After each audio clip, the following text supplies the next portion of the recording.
Ég heiti Kári Eyvindur og ég er fatahönnuður. Ég fæ aðalega innblástur frá því að fylgjast með sérfræðingum í sínum fögum og það minnir mig á hverju ég held áfram í mínu eigin.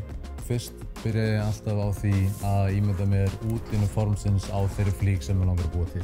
Þá þarf ég að spyrja mig spurninga hvort ég sé að gera stuttan eða langan jakka eða aðsniðinn eða víðan. Efni og litur skipta líka miklu máli. Ég rauninni sauma flíkina saman alveg frá A til B í hausnum til þess að sjá hvort það muni koma upp eitthvað vandamál. Það sem einkennir mína hönnun eru þessi einföldu form og þessar kunnulegu arketýpur. Á sumrin þá nota ég ferskar plöntur til þess að jurtalita. Það er einn jakki sem er að fara að vera sýndur á Hönnunarmars og þá vorum við í sumar að tína lúpínulauf og köngla og vorum að lita efnin með þeim plöntum. Þetta er aðferð sem ég er að fara að nota í held ég bara restina af mínum ferli.